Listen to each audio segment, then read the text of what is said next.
Youssouf Diaby, je suis cofondateur de Global Market Investment. Aujourd'hui, nous sommes ici au Grand Théâtre. Nous avons organisé une grande conférence organisée par Global Market Investment, une structure qui évolue dans tout ce qui est le marché financier, les crypto-monnaies, le trading des forex et des indices boursiers. Donc, nous avons organisé cette grande conférence afin de partager l'information, des formations pour pouvoir faire découvrir les gens l'importance et les réalités de ces marchés financiers afin de pouvoir les aider à pouvoir bâtir une richesse ou bâtir une liberté financière au travers des pratiques concrètes des marchés financiers, à savoir le trading des indices boursiers, le trading du forex et l'investissement sur les crypto-monnaies et les actions. Nous avons décidé d'organiser parce que nous nous avons rendu compte que ici, au Sénégal, en Afrique généralement, surtout au Sénégal, ici, les gens sont en retard par rapport à tout ce qui est la technologie, à l'avancement des technologies. Donc il va falloir que nous qui ont découvert il y a de cela 4 ans, nous sommes en train d'exercer ce métier-là. Donc il va falloir qu'on essaie d'apporter notre touche en organisant ces actes de conférences grandioses qui peuvent prendre jusqu'à 350 places ici au Grand Théâtre. Donc là, on l'a fait de façon gratuite aussi. Tout ça pour informer les gens, partager avec eux nos expériences pour pouvoir leur faire comprendre que ici, on peut rester au Sénégal, en Afrique et pouvoir interagir avec les marchés financiers mondiaux. Je vois, il y a ma grande sœur qui est là devant. Et je le regarde, je vois qu'elle se dit sûrement dans sa tête que moi, donc, tout ce que je voyais, je pensais que mon petit frère, il vendait de la drogue. Maintenant, quand tu rentres à tout là, essaie de parler directement à ton maman. Dis que ton fils, t'inquiète pas, maman, ton fils ne vend pas de drogue. Je n'aime pas tout ce qui est drogue. S'il vous plaît. Bon, moi, je m'appelle El Faye. Je suis le CEO de GMI. Et je suis un jeune qui a démarré de 0 et arrivé à 100. Parce que moi là, je pense que la première personne qui m'a fait découvrir le trading, si je pouvais, en fait je ne me souviens plus cette personne-là, mais si je pouvais revoir cette personne-là, je suis prêt à lui donner 5 millions cash, parce que tout simplement c'est grâce à lui que je suis devenu LH Faye.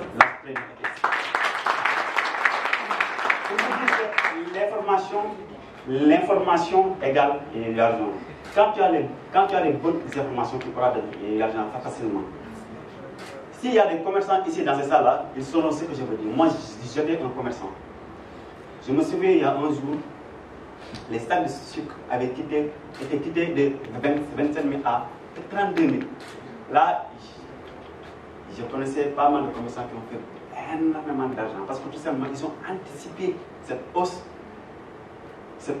Donc, ils ont profité pour acheter pas mal de sucre. Ils ont espéré ça, attendre que ça oui, pour revendre ça. J'étais dans un taxi avec mon simple téléphone de Samsung là, qui ne coûte même pas 150 000. Mais j'ai les applications qui peuvent me rendre riche. Si j'avais un T4, TradingView et mon capital. D'ailleurs, c'est ce que je vais expliquer tout à l'heure. Donc j'ai appelé un ami qui vit en Algérie, je lui ai demandé s'il est au courant de cette information, il a dit non. J'ai appelé un autre ami pour lui demander s'il a vu cette information, il a dit non. J'ai dit donc moi je faisais partie des premières personnes qui ont vu cette information-là. Donc automatiquement j'ai commencé à acheter l'or. Et je me suis réveillé avec 22 000 $. J'ai appelé M. Diaby, j'ai dit que là, je ne me sens pas bien, je ne peux pas venir travailler aujourd'hui.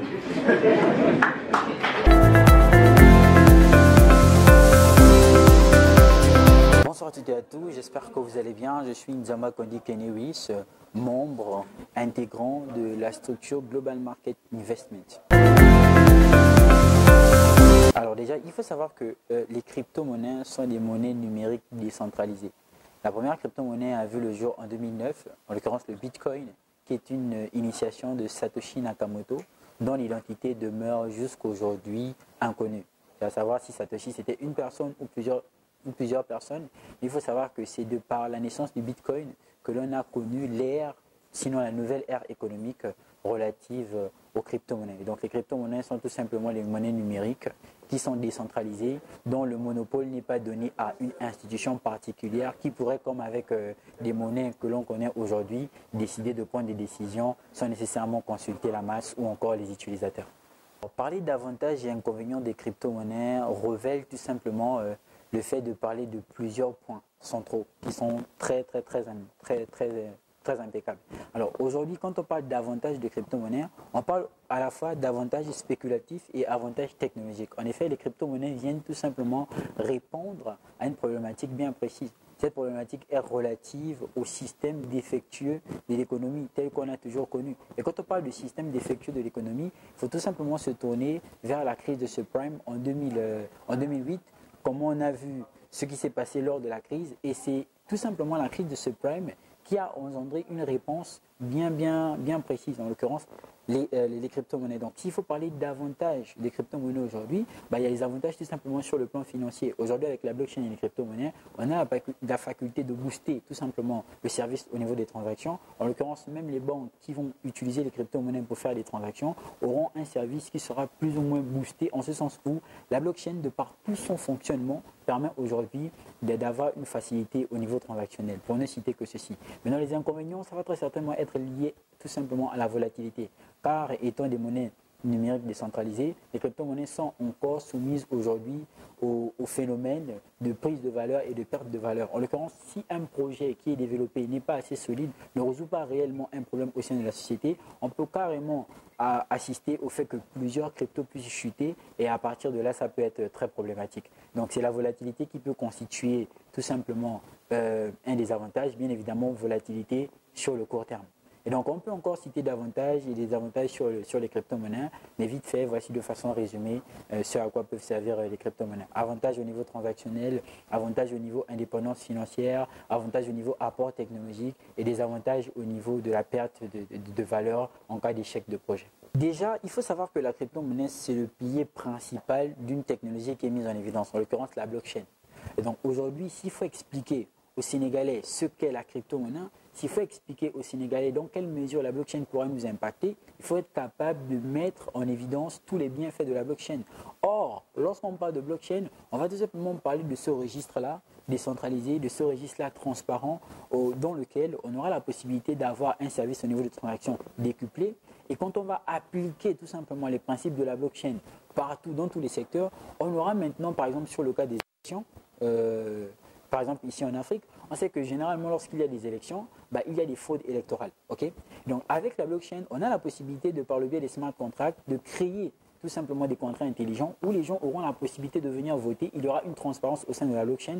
Du fait de son fonctionnement qui stipule que la blockchain reste infalsifiable, ça va tout simplement engendrer le fait que l'on sache qui a voté, quand la personne a voté, l'heure, la date, le lieu, si vous voulez, de façon générale. Et donc, à partir de là, on aura une certaine transparence. Donc, la blockchain et les crypto-monnaies peuvent apporter beaucoup, aussi bien au Sénégal en particulier qu'en Afrique, aussi bien sur le système financier, aussi bien sur le système éducatif, aussi bien sur le système médical, aussi bien, bref, l'application de la blockchain est tellement multisectorielle et ça peut vraiment aller très loin. Aujourd'hui, on parle de la traçabilité par la blockchain au niveau de la supply chain. En l'occurrence, on aurait la possibilité de savoir d'où est-ce que proviennent les aliments qu'on consomme, concrètement, comment est-ce qu'ils ont été traités. Lorsqu'on vient à faire la commande d'un produit, de par les objets des internets connectés, savoir aujourd'hui comment est-ce qu'on pourrait tout simplement avoir des informations relatives aux produits que l'on vient à consommer. Donc, le champ, il est tellement vaste, mais aujourd'hui, s'il faut parler d'adoption de la blockchain et des crypto-monnaies en Afrique, ça va plus être pour une certaine indépendance. Et quand on dit indépendance, ça va être de l'indépendance financière, ça va même aussi être de l'indépendance politique. D'accord? Donc c'est très important de le comprendre aujourd'hui. Aujourd'hui, tout Sénégalais aurait tout à gagner en se tournant tout simplement vers les secteurs d'avenir, vers la révolution que constitue la blockchain et les crypto-monnaies. D'accord. Et vous pensez que la crypto-monnaie aujourd'hui, elle a un avenir au Sénégal? Est-ce que la crypto-monnaie a un avenir au Sénégal? Et pas qu'au Sénégal. La crypto-monnaie a un avenir partout en Afrique. Pourquoi? Parce que lorsqu'on va prendre, selon les statistiques relatives à la bancarisation, combien y a-t-il de Sénégalais qui sont bancarisés? Combien y a-t-il de Sénégalais qui ont un compte en banque plein? Combien y a-t-il de Sénégalais qui aujourd'hui utilisent Internet de façon raisonnable? Donc on voit que de façon générale, Internet, la blockchain et les crypto-monnaies pourraient réellement évoluer en Afrique. Pourquoi? Parce qu'on a d'abord ce problème-là, on a le problème de l'évolution technologique. Si on a des Sénégalais qui sont prêts à comprendre qu'est-ce que la blockchain, qu'est-ce que sont les crypto-monnaies, qui sont prêts à comprendre les métiers d'avenir relatifs tout simplement à la blockchain et les crypto-monnaies entre développeurs blockchain, designers blockchain.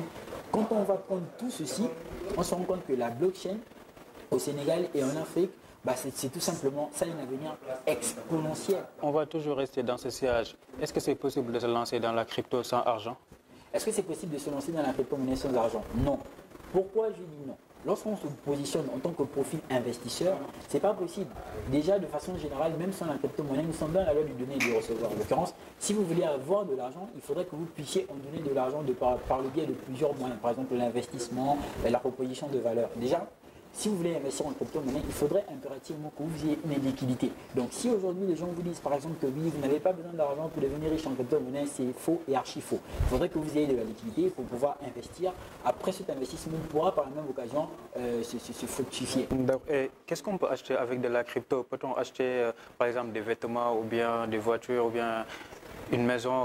C'est possible avec la crypto ou bien? Okay. Actuellement, nous sommes au Grand Théâtre de Dakar. Et j'ai été très étonné et aussi très satisfait lorsqu'en rentrant, on a pu constater que la boutique qui est en bas permet aujourd'hui de payer les articles en Bitcoin. D'accord? Il y a des pantalons, il y a des chemises, on peut payer en Bitcoin. Il n'y a pas que cette boutique-là, il y a plusieurs autres boutiques aujourd'hui. C'est le cas de plusieurs pays aussi en Afrique, tels que l'Afrique du Sud, le Nigeria, qui permettent aujourd'hui de payer les articles en Bitcoin. Et en Europe, c'est, disons, un peu plus accentué, dans ce sens où il y a des personnes qui peuvent aujourd'hui s'offrir des biens et des services par le biais des crypto-monnaies, et le Bitcoin en l'occurrence, vu qu'étant la crypto-monnaie de référence. Donc au fur et à mesure que l'on évolue, c'est un peu comme Wave, Orange Money, Airtel Money, les gens vont s'éduquer sur le sujet, ils vont apprendre et ils auront très certainement avec des bonnes informations la possibilité de se livrer ou encore de s'ouvrir vers cette nouvelle technologie qui va nous impacter, que nous le voulions, oui ou non. Pour terminer aussi, comment investir dans le Bitcoin, dans la crypto le Bitcoin en particulier et les crypto-monnaies en général? Premièrement, ça passe par le processus de formation, comprendre comment est-ce que ça fonctionne, parce qu'aujourd'hui, on dort, on gagne 100 millions et le monde se réveille, on en perd 200 millions. Il faudrait comprendre ce mécanisme de volatilité-là et pas justement seulement vendre aux gens un rêve relatif au fait que oui, avec les crypto-monnaies, vous allez devenir riche, etc. Donc il faut d'abord comprendre le mécanisme. Ça passe par la formation. Pourquoi? Parce qu'on parle de blockchain et de crypto-monnaies, mais derrière, il y a toute une technologie. D'accord? On vous parlera très certainement d'NFT, comprendre comment les NFT vont impacter notre vie, les non-fungible tokens. On vous parlera des sandbound tokens. On vous parlera des LIA, en l'occurrence des applications décentralisées. Il faut comprendre comment tout ceci va impacter notre vie. Donc premièrement, c'est la formation. Deuxièmement, c'est très certainement cette application-là. Et troisièmement, on va très certainement parler de tout ce qui est en rapport avec le fait d'acheter les crypto-monnaies et en conserver. Il y a des plateformes d'achat aussi bien centralisées que décentralisées. C'est tout un écosystème qui mérite minimum un processus de formation variant entre 2 à 3 mois. Et la crypto, elle est légale au Sénégal ou bien pas encore? Alors, la légalité d'une chose va très certainement dépendre des lois en vigueur dans l'espace dans lequel tout simplement la chose va évoluer. Alors, est-ce que le Sénégal a adopté aujourd'hui les lois relatives à la blockchain et les crypto-monnaies? Non. Mais par contre, je sais que le Sénégal est un pays qui est très certainement en voie d'adoption. Pourquoi? Parce qu'il y a pas mal de lois qui favorisent même les activités relatives au e-commerce. Pour avoir fait ma licence en droit des affaires, on avait tout simplement traité le sujet ici au Sénégal. Et par la même occasion, le Sénégal est l'un des pays en Afrique à avoir tout simplement mis en évidence 2 sommets relatifs au Bitcoin. 2 sommets qui visaient tout simplement à promouvoir le Bitcoin et par la même occasion à éduquer la population sénégalaise sur le Bitcoin. Donc je pense que le Sénégal fait partie des pays qui d'ici les 5 à 10 prochaines années aura tout simplement les crypto-monnaies en adoption. Mais bien évidemment, la légalité, une fois de plus, ça va dépendre des textes. Est-ce qu'il y a des textes qui aujourd'hui permettent d'utiliser les crypto-monnaies ou encore est-ce qu'il y a des textes qui permettent de ne pas les utiliser? Donc tout ceci, c'est avec le temps. Qu'est-ce que vous avez à dire à ces personnes qui sont réticentes ou bien qui ne savent pas la crypto? Qu'est-ce que vous avez envie de leur convaincre de venir dans la crypto, de se lancer dans la crypto-monnaie? On a peur de ce que l'on ne connaît pas et on a peur de ce que l'on ne comprend pas. Donc très certainement, est-ce que je dirais aux gens de se lancer dans la crypto-monnaie, en l'occurrence prendre de l'argent, investir dans ce qu'ils ne maîtrisent pas? Non. Je dirais par contre aux gens qu'il faut faire la différence entre un mouvement et une révolution. Le mouvement, il est passager, mais la révolution, ça touche tout le monde. Donc, est-ce qu'aujourd'hui, je vais demander au peuple sénégalais, Est-ce qu'aujourd'hui, je vais demander à tous les gouvernements africains d'être réticents face à la blockchain et les crypto-monnaies? Absolument pas. On est en retard sur plusieurs points, on est en retard sur plusieurs plans, et aujourd'hui, nous sommes tous au même pied d'égalité en ce qui concerne l'adoption de la blockchain et les crypto-monnaies. Donc, il est important que tout un chacun puisse s'y intéresser. Donc, j'exhorte les autorités, j'exhorte tout le monde à tout simplement checker, faire des recherches massives sur la blockchain et les crypto-monnaies, et de telle sorte nous pourrons par la même occasion avoir plusieurs personnes qui certainement développeront une passion sur le sujet pour tout simplement se pencher vers des spécificités relatives à la blockchain et les crypto-monnaies. Donc on exhorte tout le monde à s'y intéresser de façon importante. Ça constitue un très gros levier, aussi bien pour nous les particuliers que pour les États, pour tous nos États. D'accord? La crypto-monnaie a même la possibilité de faire en sorte que nos États deviennent financièrement indépendants. Et oui, je pèse bien mes mots, financièrement indépendants. Et ceci passe par un processus de compréhension, de formation, d'application et tout ce qui va avec. Pourquoi pas créer des centres relatifs à la blockchain et les crypto-monnaies?